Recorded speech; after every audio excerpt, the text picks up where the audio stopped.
कजोन्मुखनादिसेवतं कपिस्तज्जम्बुफलचारुभक्षणम् उमाश्रुतं शोकविनाशकारं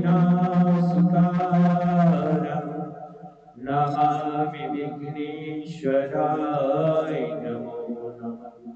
श्री गुरुचरण सरोज रज निज मन मुकुर सुधारो वर्णो रघुबल विमल जसो जो दायक फल चारु भक्तहीन तनु जानिके सुमिरो पवन कुमारा वनवति विद्या देहु मोहि हरहु कलेश विकारा सर्वमंगल मांगल्ये शिवे सर्वार्थ साधिके शरण्ये अंबिके गौरी नारायणी नमस्तुते।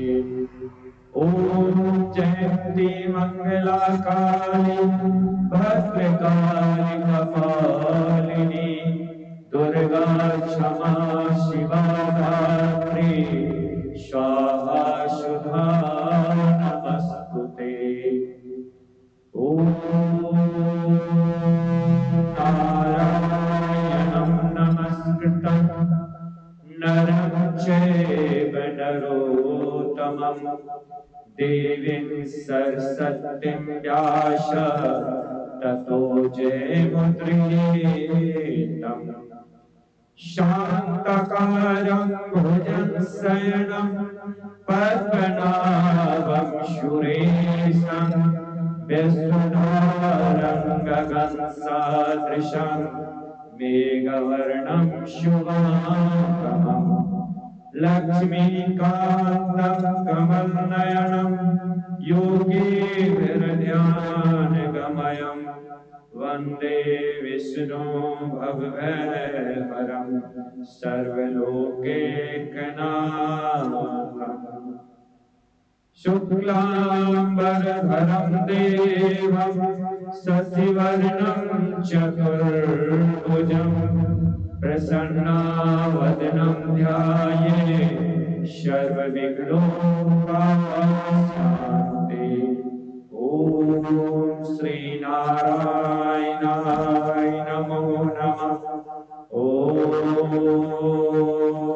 नमो भगवते वासुदेवाय नमः।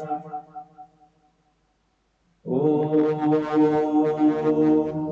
श्री सिद्धि बुद्धि सहिताय श्रीमन्महागणाधिपतये नमः। ओम लक्ष्मी नारायणाभ्यां नमः। ओम उमा महेश्वराभ्यां नमः। ओम मातृ पितृ चरण कमलेभ्यो नमः।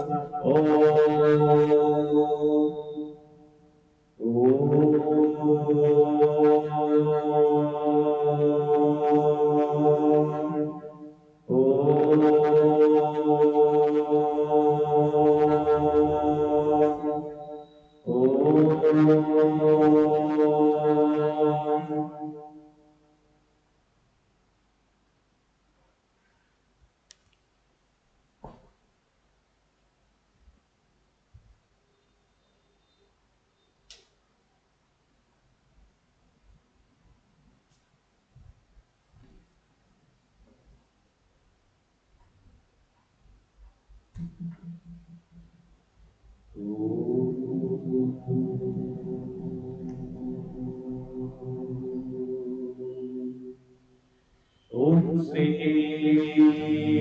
गरुड़ध्वजाय नमः। ओम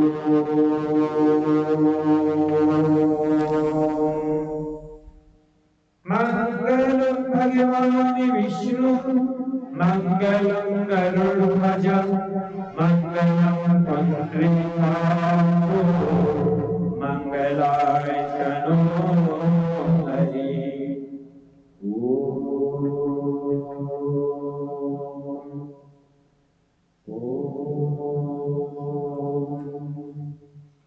श्री गरुड़ पुराण की श्रवण करने वाले हमारे परम सनातन धर्म के अनुयायियों, भगवान श्री नारायण के जीवन की अमृत कथाओं का आपने रसास्वादन कर लिया।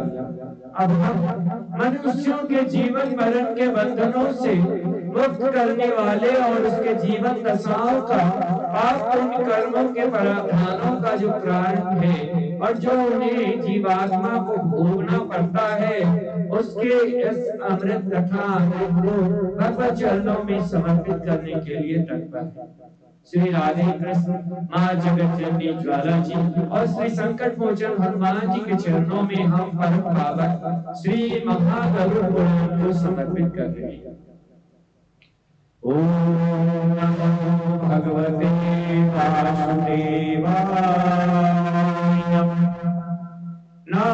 नारायणं नमस्कृतं नरं चैव नरोत्तमं देवीं सरस्वतीं व्यासं ततो जयमुदीरयेत्। ओम विष्णुरेकादशी गीता तुलसी विप्रमे असारे दुर्ग संसारे षष्ठपदी मुक्तिदायिनी। हे महान सनातन धर्म के मानने वाले सनातनियों, गरुड़ पुराण भगवान के अनूठे और अनुपम भक्त श्री गरुड़ जी के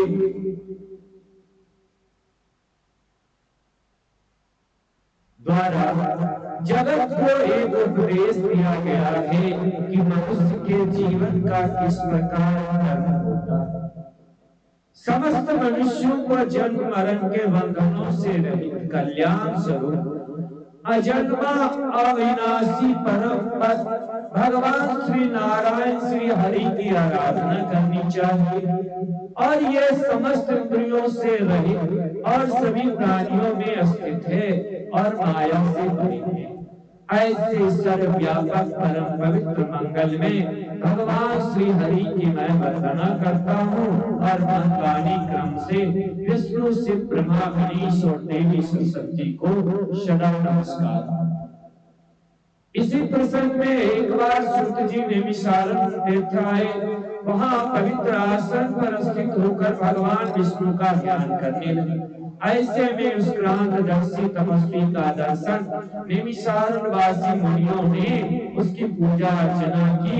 दुर्लभ होता है और उसकी स्तुति करते हुए कहा कि हे प्रभु, आप ये बताइए कि किन व्रतों के पालन करने से मनुष्य का परम कल्याण होता है और भगवान किस योग के द्वारा उन्हें प्राप्त किया जा सकता है, किस प्रकार उन्हें संतुष्ट किया जा सकता है, उनके कितने अवतार हैं, उसकी वंश परंपरा कैसी है और वर्णाश्रम आदि धर्मों के प्रवर्तक एवं रक्षक कौन हैं।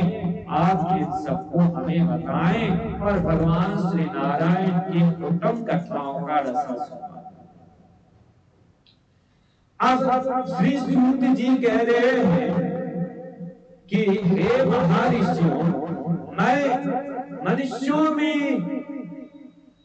कल्याणकारक परम और इस जीवात्माओं को बंधनों के मुक्ति से देने वाले उस परम महान श्री गरुड़ पुराण का वर्णन आपको श्रवण करवाता हूँ, जो अत्यंत सारभूत है और भगवान श्री कृष्ण भगवान श्री हरि नारायण की कथाओं से प्राचीन काल में इस महान पुराण को गरुड़ ने कश्यप मुनि को सुनाया था और मैंने इसे व्यास जी से सुना है। इसलिए भगवान नारायण ही सभी देवों में श्रेष्ठ है। वे परमात्मा और परम ब्रह्म है और उन्हीं से इस जगत की उत्पत्ति, स्थिति और संहार होती है।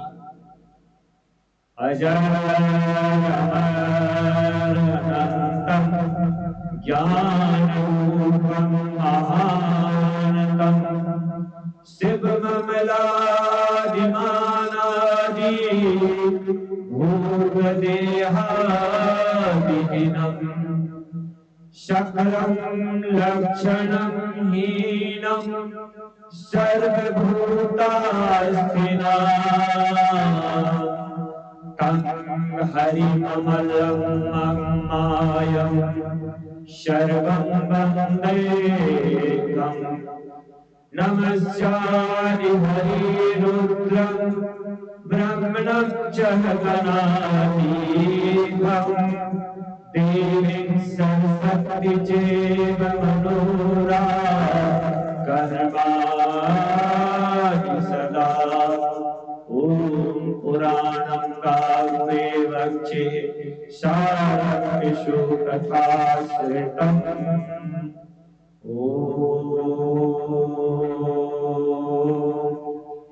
हे ब्राह्मण, उस भगवान परम श्री हरि ने सर्वप्रथम कुमार सर्ग में शनक आदि के रूप में अवतार धारण करके कठोर और अखंड ब्रह्मचर्य व्रत का पालन किया।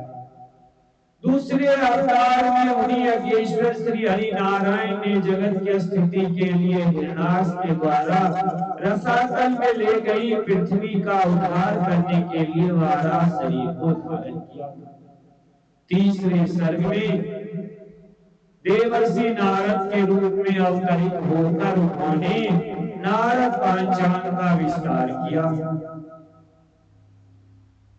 जिससे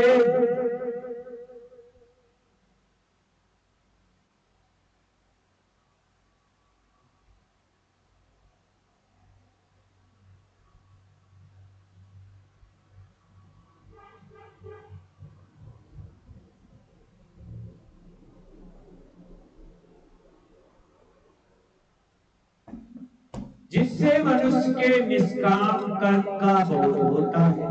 चौथे नर नारायण अवतार में भगवान श्री हरि नारायण ने धर्म की रक्षा के लिए कठोर तपस्या की और देवताओं और असुरों के द्वारा पूजित हुए।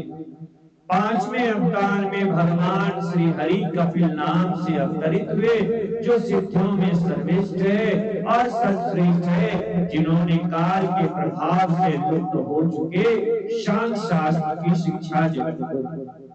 छठे अवतार में भगवान श्री नारायण ने महर्षि अत्रि की पत्नी अनुसुईया के यहाँ अवतार लेकर दत्तात्रेय के रूप में राजा कंस और प्रहलाद आदि को ब्रह्म विद्या का उपदेश। शांति अवतार में भगवान श्री नारायण ने इंद्रादि देवगणों के साथ यज्ञ का अनुष्ठान किया और इसी शाम को मनमंत्र में वे आकृति के गर्भ से रुचि प्रवालवती के पुत्र के रूप में यज्ञदेव के नाम से अवतार ग्रहण किया। आठवें अवतार में वे ही भगवान श्री हरि विष्णु नाभि और देवदेव के पुत्र के रूप में ऋषभ देव के नाम से अवतार ग्रहण किया और इसी अवतार में उन्होंने नारियों के आदर्श मार्ग गृहस्थाश्रम का दिग्विजन यानी कि विवेचन किया और वे सभी आश्रमों द्वारा स्मरणीय है। ऋषियों की प्रार्थना से भगवान श्री हरि नारायण ने 90 अवतार में पार्थिव शरीर अर्थात पृथ्वी का रूप धारण किया और 2 रूपा पृथ्वी से दूध अन्य आदि का दोहन किया, जिससे प्रजाओं के जीवन की रक्षा। 10वें अवतार में भगवान ने मत्स्य अवतार ग्रहण कर 400 मनमंत्र के बाद आने वाले प्रलय काल में वेवस्व मनु को पृथ्वी रूपी नौका में बैठाकर सुरक्षा प्रदान की और 11वें अवतार में देवों और दानवों ने समुद्र मंथन किया, तो उस समय भगवान श्री नारायण ने कुर्म यानी कछुए के रूप को ग्रहण करके मंत्राचल पर्वत को अपनी पीठ पर बिठाकर धारण किया और 12वें अवतार में धन्वंतरी और 13वें अवतार में श्री नारायण ने मोहिनी का अवतार ग्रहण किया और इसी स्त्री रूप में उन्होंने अपने सुंदर से दैत्यों को मुक्त करते हुए देवताओं को अमृत पान करवाया। 14वें अवतार में भगवान विष्णु ने नरसिंह का रूप धारण कर अपने तेज रथों से पराक्रमी दैत्यराज हिरण्यकश्यप को वध किया और 15वें अवतार में भगवान श्री नारायण ने वामन रूप धारण करके राजा बलि के यज्ञ में गए और देवों को तीनों लोक प्रदान करने की इच्छा से 3 पग भूमि की याचना की और तीनों पग भूमि उससे सारी पृथ्वी ली। और 16वें परशुराम अवतार में ब्राह्मण दो क्षत्रियों के अत्याचार को देखकर उन्हें क्रोध आ गया और उसमें उन्होंने 20 बार पृथ्वी को क्षत्रियों से विलीन कर दिया। तदनंतर 17वें अवतार में वे पराशर द्वारा सत्यवती यानी कि व्यास नाम से अवतार ग्रहण किए और मनुष्यों की अपकता को जानकर वेद रूपी वृक्ष को अनेक शाखाओं में विभक्त किया और उन्होंने महापुराणों की रचना। इस प्रकार भगवान श्री नारायण ने देवताओं के कार्य करने की इच्छा से राजा के रूप में श्री राम नाम से 18वां अवतार लेकर समुद्र बंधन आदि अनेक पराक्रम पूर्व कार्य किया। 19वें और 20वें अवतार में श्री हरि ने वृष्णि वंश में कृष्ण एवं बलराम का रूप धारण करके पृथ्वी के तमाम आतताई राजाओं का वध करवाकर पृथ्वी का भार हटा दिया।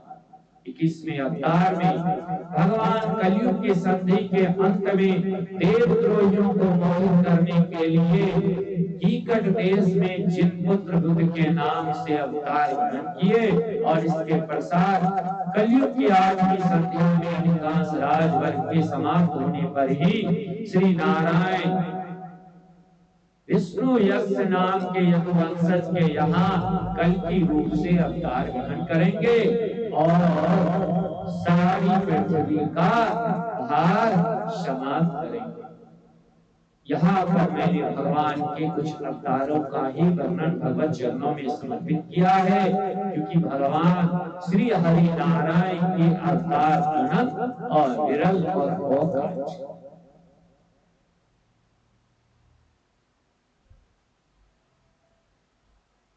ओम श्री गरुड़ध्वजाय नमः।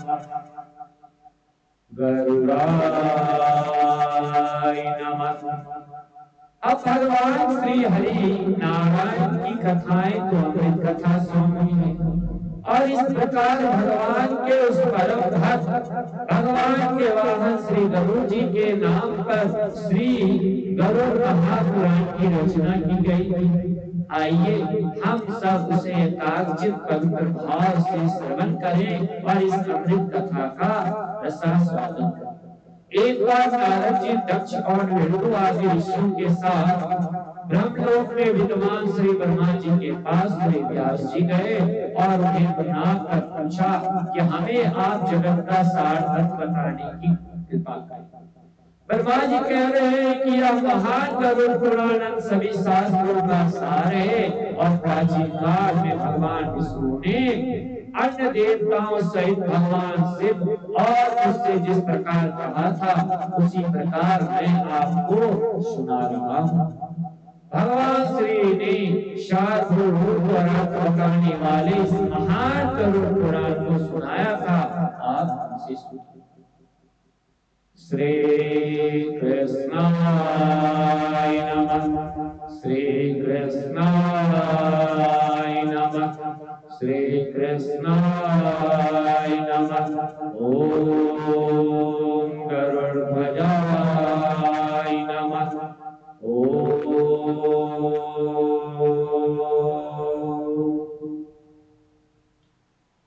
एक बार पृथ्वी पर पक्षीराज गरुड़ ने तपस्या के द्वारा भगवान श्री नारायण की कठोर आराधना की। उससे तपस्या हो उससे प्रसन्न होकर श्री नारायण ने उनसे कहा कि हे गरुड़ मुझसे अभिष्ट वर मांगो।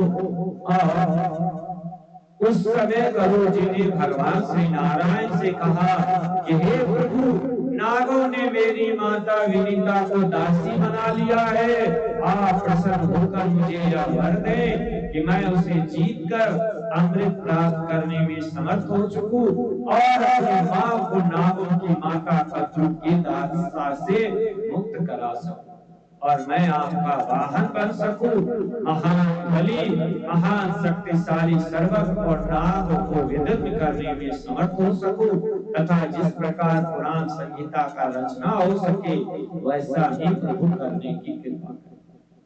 भगवान श्री नारायण श्री हरि विष्णु कह रहे, हे पक्षीराज गुरु, आपने जैसा मुझसे वर मांगा है वैसा ही मैं आपको दे रहा हूँ। आप नागों की दास्ता से अपनी माता विनीता को मुक्त करवा लेंगे और सभी देवताओं को जीत कर अमृत ग्रहण करने में आपको सफलता मिलेगी। अत्यंत शक्ति संपन्न होकर आप मेरे वाहन होंगे और विश्वों के विनाश की शक्ति आपको प्राप्त होगी।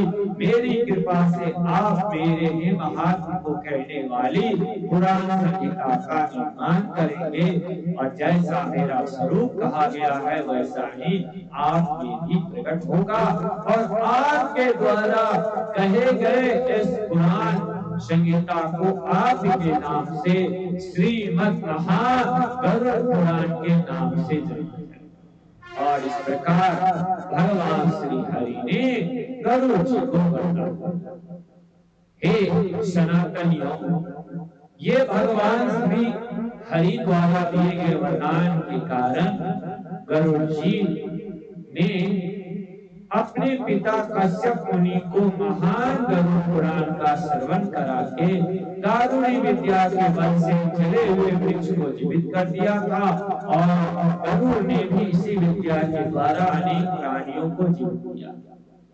ओम श्री गरुड़ाय नमः। श्री गरुड़ाय नमः। ओम गरुड़ध्वजाय नमः। ओम श्री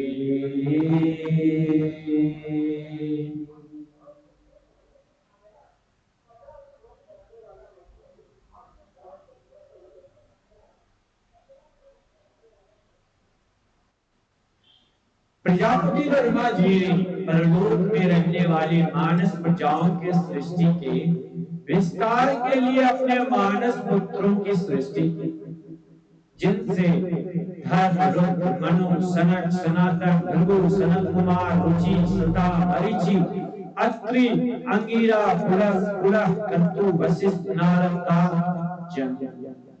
साथ ही वैश्यक, अग्निवास, कव्यात, आजात, सुकालिन, मुहुर, दिव्य नाम के 7 पितृगणों की उत्पत्ति हुई और इन वैशाली सप्तक पितृगणों में प्रथम 3 पितृगण अमृत रूप और शेष 4 मूर्तिमान रूप से कमल योनि ब्रह्मा जी के दक्षिणी अंगूठे से ईश्वर संपन्न दक्ष प्रजापति और वाम अंगूठे से उनकी पत्नी का जन्म।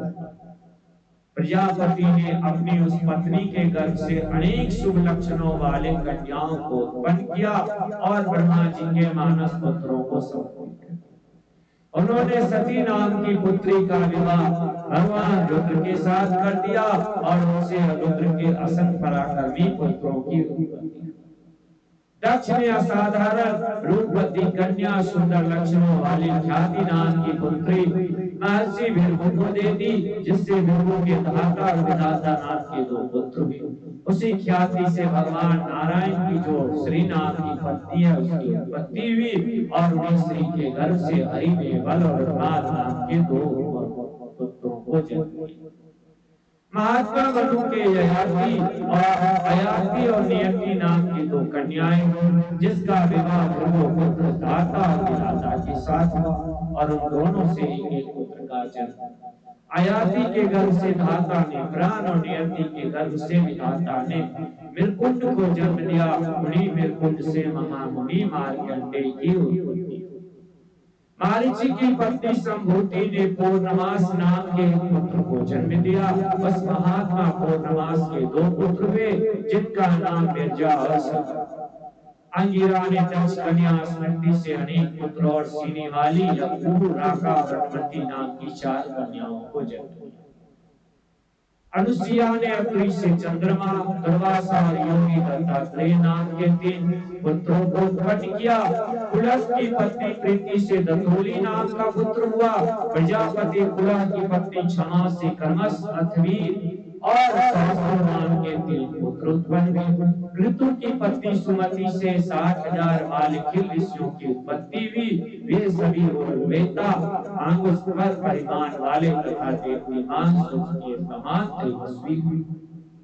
अब वशिष्ठ जी की पत्नी ऊर्जा से रजगात, पूर्वाहु, शरद, अनग, सुतपा और सुप्रिय 7 पुत्र हुए और ये सभी सप्तऋषि हुए। उस प्रजापति दक्ष प्रजापति ने शरीरधारी अग्नि को स्वाहा नाम की पुत्री दी और स्वाहा देवी ने अग्नि वेद से पावक, हनुमान और सुचि नाम के 3 पुत्रों को उत्पन्न किया। अब दक्ष कन्या सुधा ने पितरों से मैना और वेतरनी नाम के 2 पुत्रों को जन्म दिया। ये दोनों कन्याएं ब्रह्माग्नि थी। मैना का विवाह हिमाचल से हुआ। हिमाचल ने मैना से मैनाक नाम के पुत्र को उत्पन्न किया तथा गौरी नाम से प्रसिद्ध पुत्री को उत्पन्न किया जो पूर्व जन्म में सती थी। अब तदंतर भगवान ब्रह्मा ने अपने समान गुण वाले स्वांगो मनु को जन्म दिया और उन्हें प्रजापालन के कार्य में नियुक्त कर दिया। उन्हीं ब्रह्मा से देवी शतरूपा का जन्म हुआ। सर्व संपन्न महाराज स्वांगो मनु ने तपस्या के प्रभाव से परम शुद्ध तपस्विनी उस शतरूपा नाम की कन्या को पत्नी रूप में ग्रहण किया, जिससे प्रियव्रत और उत्तानपाद नाम के 2 पुत्र तथा प्रसूति, आकृति और प्रियवती नाम की 3 पुत्रियों का जन्म। उनमें से मनु ने आकृति नाम की कन्या का विवाह प्रजापति रुचि के साथ किया। प्रसूति और देववती कंसा दक्ष और कर्दम मुनि को ब्याही गई। रुचि से यज्ञ और दक्षिणा का जन्म हुआ। यज्ञ से दक्षिणा के 12 पुत्र हुए जो महाबलशाली यम यानी देवगण के नाम से प्रसिद्ध। दक्ष प्रजापति प्रसूति से 24 श्रेष्ठ कन्याओं की उत्पत्ति हुई। उन कन्याओं में सधा, लक्ष्मी, धृति, तुष्टि, पुष्टि, मेधा, क्रिया, बुद्धि, लज्जा, बपु, शांति, श्रुति, कीर्ति नाम की 13 कन्याएं उसको पत्नी रूप में धर्म ने स्वीकार किया। इसके बाद शेष जो ख्याति, सती, सांभोति, स्मृति, प्रीति, क्षमा, सनिधि, असूया, अनुसुईया, पूजा, स्वाहा, स्वधा 11 कन्याएं थी। उसका विवाह भृगु, महादेव, मरीचि, अंगिरा, पुलह, क्रतु, अत्रि, वशिष्ठ, अग्नि और पृथ्वी गणों के साथ। सधा ने काम, लक्ष्मी ने दर्द, कृति ने नियम, पुष्टि ने संतोष और पुष्टि ने लोभ को उत्पन्न किया। मेघा से श्रुतका, क्रिया से दंड, लय और विनय नाम के 3 पुत्रों का जन्म हुआ। बुद्धि ने बोध को, लज्जा ने विनय को, बपु ने वात्साय एवं शांति ने क्षेम को उत्पन्न किया। श्रुति से सुख और कीर्ति से यश उत्पन्न हुए। ये सभी धर्म के पुत्र हैं। धर्म के पुत्र का काम पत्नी की नाम रति देवी है। उसको पुत्र के रूप में हर्ष है। अब जब दक्ष प्रजापति किसी समय अश्वमेध यज्ञ के अनुष्ठान में भगवान रुद्र और सती के अतिरिक्त सबको निमंत्रित किए और दक्ष के सभी जमाता अपनी पत्नियों के साथ उपस्थित हुए। ऐसा सुनकर सती भी अपने पति के साथ उस यज्ञ में जा पहुंची, किंतु वहां पिता दक्ष के द्वारा किए गए व्यवहार को देखकर उसे रहा न गया और उन्होंने वहीं पर अपने आप को आत्मदान करके अपने प्राणों का त्याग। और वे ही सती पुनः हिमालय से मेना के गर्भ में उत्पन्न हुई और गौरी नाम से प्रसिद्ध होकर भगवान शिव की पत्नी बनी।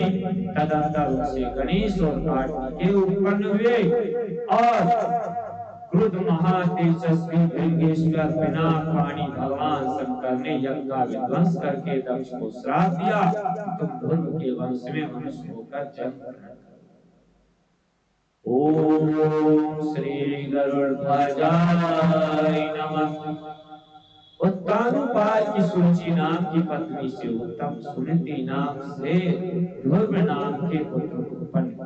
ध्रुव ने नारद जी की कृपा से और उद्देश्य से देवादिदेव भगवान श्री हरि की आराधना करके श्रेष्ठ स्थान प्राप्त किया। ध्रुव के महाबलशाली और पराक्रमी श्लिष्ट नाम के पुत्र हुए। उससे प्राचीन वरही नाम की पुत्र की उत्पत्ति हुई और उससे उदारगी नाम के पुत्र ने जन्म दिया। उसके दिग्विजय नाम के पुत्र हुए। उसका पुत्र हुआ ऋतु, ऋतु से चाक्षुष मनु की ख्याति प्राप्त की। चाक्षुष से रुरु उत्पन्न हुआ और उससे अंग से वेन ने जन्म लिया, जो नास्तिक एवं धर्मच्युत था। मनुआ के द्वारा उस आघात से उस अधर्मी वेन की मृत्यु हुई और उसके बाद प्राप्त करने के लिए तपस्वियों ने उसके पूर्व भाग का मंथन किया, जिससे पुत्र हुआ जो अत्यंत छोटा और निष्पन्न का था। मुनियों ने उससे कहा, स्वयं इसी तथा तुम बैठो। इसी शब्द के कारण उसका नाम विषाद नाम से प्रसिद्ध हुआ और वह विंध्याचल में निवास करने के लिए चला। फिर मुनियों ने उसी वेन के दाहिने हाथ का मंथन किया। उस मंथन कर्म से वेन को विष्णु का मानद रूप धारण करने वाले पृथु का जन्म हुआ। राजा पृथु ने प्रजा की रक्षा के लिए पृथ्वी का दोहन किया। उस पृथुराज का अंतर्ध्यान नाम का एक पुत्र हुआ और उससे हविष्मान नाम के पुत्र की उत्पत्ति हुई। उस हविष्मान के पुत्र प्राचीन प्रजीव हुआ और जो पृथ्वी का एक छत्र था। और उसने लवन सुंदर की पुत्री सामुद्री के साथ विवाह किया। उस प्राचीन वर्गी से समुद्री ने 10 पुत्रों को जन्म दिया। वे सभी प्राचीन नाम के धनुर्वेद से निष्काम और धर्म आचरण में निरत रहते हुए उन लोगों ने 10,000 वर्षों तक जल में अतीत कठिन तपस्या की और प्रजापति का व्रत प्राप्त करने वाले उन तपस्वियों का विवाह मरीषा नाम की कन्या से। अब भगवान शिव के श्राप से ग्रस्त दक्ष ने इसी मरीषा के गर्भ से पुनः जन्म लिया और दक्ष ने सबसे पहले 4 प्रकार की मानस प्रजाओं की सृष्टि की। किंतु भगवान के श्राप से मानस पुरुषों की वृद्धि नहीं हुई। अतः प्रजापति ने स्त्री पुरुष के संयोग से होने वाली मैथुनी सृष्टि की इच्छा उत्पन्न। इसके बाद दक्ष ने प्रजापति वीरन की पुत्री आशीवनी के साथ विवाह किया। इस आशीवनी के गर्भ से दक्ष के 1000 पुत्र उत्पन्न हुए और नारद के उपदेश से वे सभी पृथ्वी की अंतिम सीमा को जानने के लिए निकल पड़े, किंतु वापस। अब इस प्रकार जब 1000 पुत्रों के नष्ट हो जाने पर दक्ष ने पुनः 1000 पुत्रों को जन्म दिया। वे सभी सबलास के नाम से प्रसिद्ध हुए और उन सब ने भी अपने बड़े भाइयों के मार्ग का अनुसरण हुआ। इस प्रकार अपने पुत्रों का विनाश होना देखकर दक्ष ने नारद को श्राप दे दिया कि तुम्हें भी पृथ्वी पर जन्म लेना होगा। अतः नारद कश्यप मुनि के पुत्र के रूप में उत्पन्न। इसके बाद दक्ष प्रजापति ने अश्विनी से 60 रूपवती कन्याओं को जन्म दिया, जिनमें से उन्होंने 2 कन्याओं का विवाह मीरा ऋषि के साथ किया। उसके द्वारा 2 कन्याएं कुशास और 10 कन्याएं धर्म, 14 कन्याएं कश्यप और 28 कन्याएं चंद्रमा को दी। हे महादेव, इस पश्चात दक्ष ने मनोरमा, भानुमति, विशाला और यरुदा नाम की 4 कन्याओं का विवाह अरिष्ट देवी के साथ। इस प्रकार दक्ष प्रजापति ने कुशाल को सुप्रजा और जया नाम की कन्याओं को प्रदान किया। अरुंधति, वासु, यामी, लंबा, भानुमति, मरुणवती, संकल्पा, मुहूर्ता, साध्वा, विश्वा ये धर्म की 10 पत्नियां हैं और कश्यप जी की पत्नियों का नाम है आदित्य, तिथि, धनु, काला, अनायु, सिंहिका, मुनि, कद्रु, साध्या, इदा, क्रोधा, विनीता, सुरभि। इस विश्वास से विश्वदेव और साध्या से सातगण, मरुदति से मरुद्वान, वसु से वसु का और भानु से 12 भानु और मुहूर्ता से मुहूर्तगणों की उत्पत्ति हुई। लंबा से घोष और यामी से नारदिति का जन्म हुआ और संकल्पा से सर्वातक संपन्न का प्रादुर्भाव। आप ध्रुव, सोम, धर, अनिल, अनल, प्रत्युष, प्रभास ये 8 वसु। आपके वेद नियम शांत और ध्वनि नाम के 4 पुत्र हुए।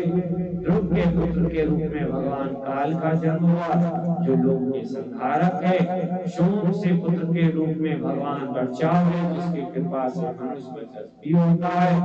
मनोहरा के नर से द्विन हितवा शिष्य प्राण और रमन नाम के पुत्र हुए। अनिल की पत्नी का नाम शिवा, अनिल और शिवा से पुलोत्मन और विज्ञान गति नाम के 2 पुत्र हुए। अनल के पुत्र कुमार है जिसकी उत्पत्ति सनातन हुई और कृतिकाओं के पालित पुत्र होने से इसे कार्तिकेय भी कहा गया।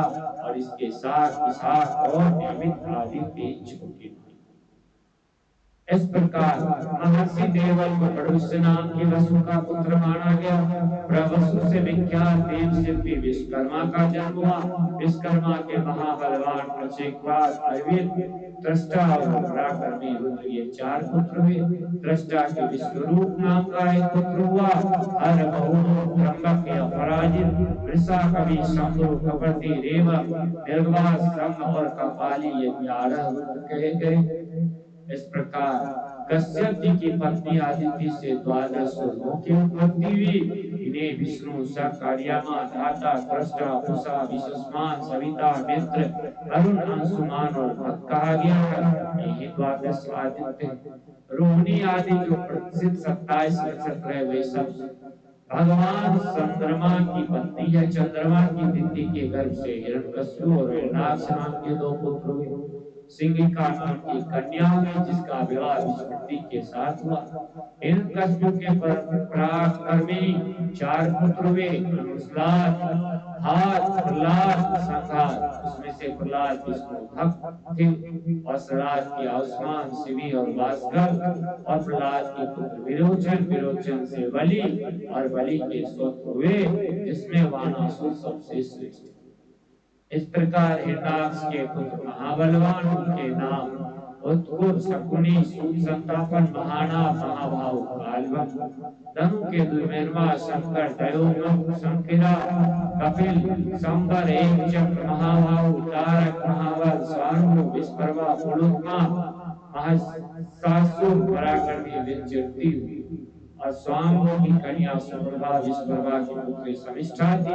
इसके अतिरिक्त उसे उग्राणी और अवसरा नाम की 2 कन्या। वैश्वानर की 2 पुत्रियां थी उसका नाम पुलोत्मा और कालका। दोनों का धर्म सौभाग्यशाली कन्याओं का विवाह मार्ची के पुत्र कश्यप जी से हुआ। इन दोनों ने 60,000 श्रेष्ठ दानव उत्पन्न किए। कश्यप के इन पुत्रों को कोल्यम और कालकंज भी कहा। विप्रचिति के पुत्रों का जन्म सिंधुका से हुआ। इसके नाम वंश सल बलवान नव महाबल गात्री नमुची इसबल खसुमान अंजक नरक काल नाम है। और इस प्रकार प्रहलाद के कुल में निवातक कवच नाम के देवी उत्पन्न हुई और जिनसे 6 कन्याएं।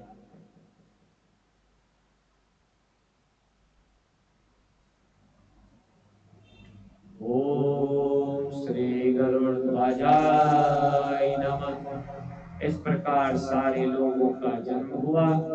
अब रीता जी के गर्भ से गरुड़ और अरुण नाम के 2 विख्यात पुत्र हुए। सुरसा के गर्भ से मित्र संपन्न सहस्त्रों सर्प की उत्पत्ति हुई। गरुड़ से भी अत्यधिक तेजस्वी सहस्त्रों सर्प हुए। इन सर्पों में प्रधान शेष वासुकी तक्षक शंख शेर कमल अस्वर बिलावत नाग कटोक और धनंजय इन सब समूह को क्रोध से परिपूर्ण जाने ये सबके बड़े बड़े थे। क्रोधा ने महाबली पिशाचों को उत्पन्न किया। सूर्य से गाय भैंसों का जन्म हुआ। इनार से समस्त वृक्ष लता तृणों की उत्पत्ति हुई। खगा से यक्ष राक्षस मुनि से निंदगान करने वाली अप्सराएं वरिष्ठा से परम संपन्न गंधर्व उत्पन्न हुए और दिति से मारुत नाम का 49 देवों का जन्म। इस प्रकार मरुदगणों में एक ज्योति, द्वय ज्योति, त्रिज्योति, चतुर्ज्योति, एक शुक्र, त्रिशुक, महाबली, त्रिशुक, इन 7 गानों का गण हुआ। इदुक, सदुक, अनारुक, प्रतिशक, मेरा, शमित, सुमित नाम के मरुदों का परम शक्ति संबंध हुआ। ऋतजित, सज्जित, सुसेन, संजित, अतिमित, अमित, दुमित नाम का मरुद तीसरा हुआ। ऋत, ऋतहर, व्याता, वरुण, धुर, विदारण और दुर्मेशा नाम के मरुदों का चौथा गण है। ईदृश, सदृश, एतादृश, पितामह, नितान, दिशादि, सूरत, ये 5वें गण हुए। हेतुमान, वृषभ, सूरत, नादि रूप, धर्म, संभव, विचित्र और छठा रूप हुआ।